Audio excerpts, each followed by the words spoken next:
Get ready for the next battle. Hadouken! What the hell?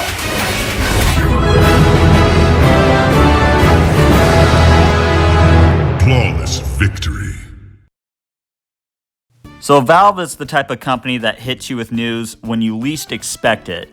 Last time it was the Steam Deck, the brand new handheld by them, and now in this case it's a brand new console that's going to take over the market. Which the timing of this is insane considering that Microsoft just dropped out of the console war thing and making consoles altogether. Now Valve is making their very own console to step it up against Sony and Nintendo. And of course the Steam machine was the highlight of the whole presentation. I mean, they briefly talked about the Steam Deck, basically that they made it, it exists. They'll talk about it more at a later date. There was two other pieces of hardware they were talking about, which is a new VR set and a brand new lineup of controllers that go with not only the Steam Deck, but the Steam machine and have mouse features as well. A few things I've heard about the controller from like other people's perspective after watching the trailer. They say the controller looks a little too big. I mean, I'm a guy with big hands, so the bigger the controller, the happier I am, because it makes it a lot more comfortable and I don't have to play like a T-Rex. I mean, from the looks of it, it looks comparable to maybe the size of an original Xbox controller, which that's pretty funny and ironic. But if you think about it, I mean, those controllers, yes, they were big, but for a guy like me, I mean, they were average size. But they were still manageable to play, and people got used to it over time. A key thing they talk about with the controller is how the sticks are magnetic, and they also talk about the longevity of the device. So I'm hoping they put a lot of care into this controller so it lasts long, because a big issue of mine with modern gaming are the controllers. I mean, the Joy-Cons with the Nintendo Switch are infamous for drifting. The wireless DualSense controller for PlayStation drifts like crazy after a while. And I'm just tired of the cheaply made, expensive controllers, and I'm hoping this lasts long. Another big thing to note is the charging port, as you can see on screen, how it's wireless and magnetic, and you just lay it down and it fully charges, which I think that's pretty cool, but I hope there's an option to wire it, which I believe they do mention that there is wired options, and you can see that charge port in the back where something could be plugged in, so I'm not too worried about that. The controllers can also be wirelessly connected with any Steam device, which is also nice. But the piece I'm hyper fixated on, and obviously the biggest highlight of the whole presentation, is the console right here. As you can see, it's half the size of a Xbox Series X. It looks like it's customizable with the LED lights, and then the front panel being interchangeable, and you can change the colors on the LED light. Some people are saying the specs aren't that impressive compared to a custom built PC or even a store-bought PC, but that's not really the point of this console. It's more of a gateway PC to get console players into PC gaming, if that makes sense. It's fairly impressive what it might be able to do though. As they say in the presentation, it can run games at 4K at 60 FPS as a desktop mode. You obviously have access to the Steam store, so a whole library of PC games that aren't available on console.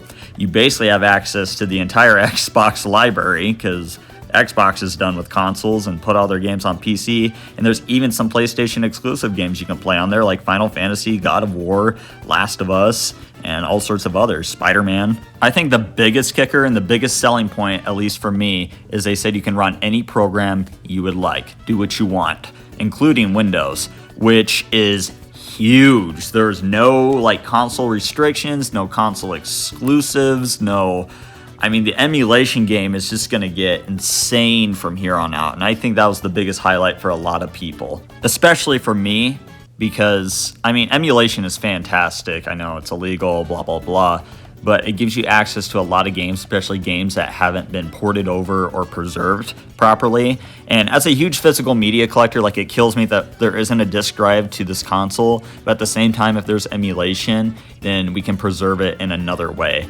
And a lot of those games can be downloaded on an SD card and taken wherever you want. Like, the data can be saved somewhere. So that's my biggest thing and what really sold me on this product. I know the VR is showing right now. I don't have much to say about it. I'm not a huge VR guy. Like, I think it's cool.